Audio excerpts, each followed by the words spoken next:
Now, 5 years ago, in the middle of renovation work on its roof, the Notre-Dame was partially engulfed in flames.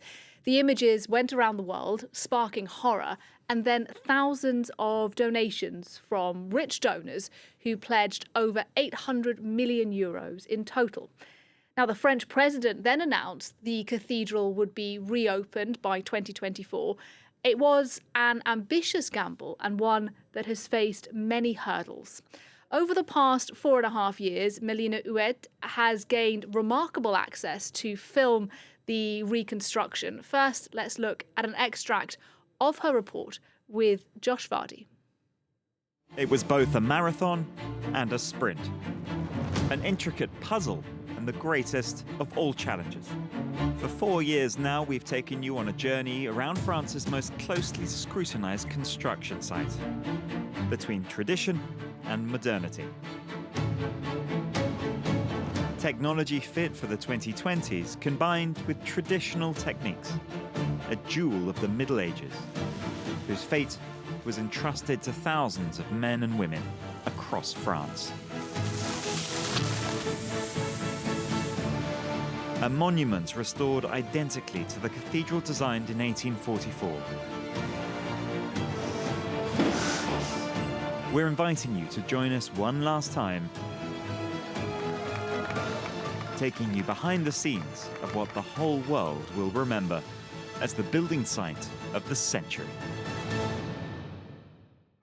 And as I say, Melina Huet, who worked on that for the past 4 and a bit years, is with me now. Look, a pleasure to talk to you about your report. I'm interested in what struck you the most, what stayed with you about your 4 years of filming at the Notre-Dame. I'd say the humility with which the artisans have passed on their passion about their work, for their craft, you know. We're talking about 2,000 men and women from all ages, social backgrounds, from all over France, who worked tirelessly around the clock to restore the building to its former glory. It's quite astonishing to see how they work. And, you know, very often when we do film people, when we interview them, we face people who are media trained and we lose a little bit of genuineness, right? And then you arrive on site and they're working, you know, you're taking a little bit of their time and they're not used to being in front of the camera. And then they tell you, listen, I don't know if I'm going to be able to answer your questions. Also, I have to work.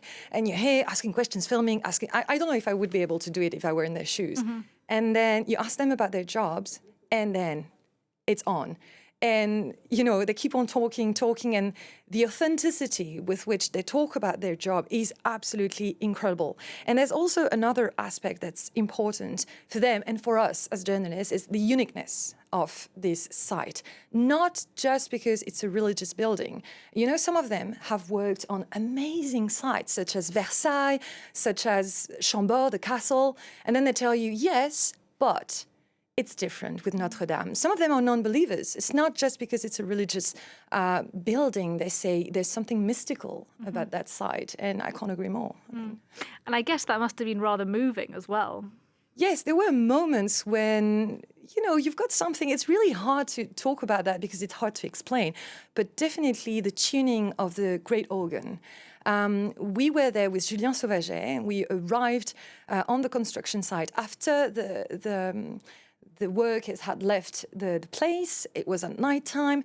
It was very moving. It was very quiet, really hard to explain, but it's something that we'll never experience again. You know, you're going to have they expect 14 million people just the year after the reopening. So it's 40,000 visitors a day, something like this.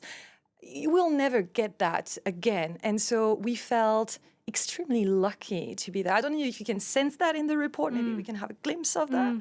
I mean, yeah. I mean, if you can, I don't know. Let's just have a look maybe at an excerpt. Let's have a look. Under the eye of the West Rose, the great organ resounds once again as the construction hammers finally fall silent. It's 9:57, almost 10 p.m. Apart from the organ fan and a few little noises coming from the organ itself, you can't hear anything in the cathedral. It's really a great silence and a great privilege to have a quality of silence like that. And you paint a remarkable picture of what it was like at Notre-Dame while these reconstructions were going on. It was described, wasn't it, as the work site of the century. That's how unique it was. In your view, though, a success or a failure? Oh, definitely a success. You know how we French people are very skeptical about everything? Yeah. Like, oh, yeah, 5 years, not going to happen. You know, the deadline's too short and it's too hard and blah, blah, blah. And then we can be very proud. For once, we have a reason to be really extremely proud of what happened because they made it. I mean, it was really hard. You have to know that the building that we know, or that we knew before the fire engulfed the cathedral, is a building that was renovated mid-19th century by an architect called Viollet-le-Duc. He was 30 years old when he started the renovation. When he left the construction site, he was 50 years old. Wow. I don't believe that you and I, Nadia, are way older, you know, that we were in 2019. So it is absolutely, it is a success. Now, having said that, why is it a success? Of course, the skills of the people that went on for generations, passing all their passion, everything that we've talked about, but also the money. Money, money, money. And you've talked about it. It was almost 850 million euros that were donated from 150 different countries. It's a lot of money. And 98% of pledges were either already received or led to firm legal commitments. So it is a lot of money. It's not people who said, listen, I'm going to give millions and then it's good for their image and then they left. No, this money is getting into the construction site and there is still 140 million left and it's going to go on for the third phase. You know, you had one phase that was preserving, saving the cathedral, because you had scaffolding that melted with the lead everywhere. So saving the building, restoring it, and now you've got the outside of the cathedral and all the money that's left is going to go into that. So, and I'm really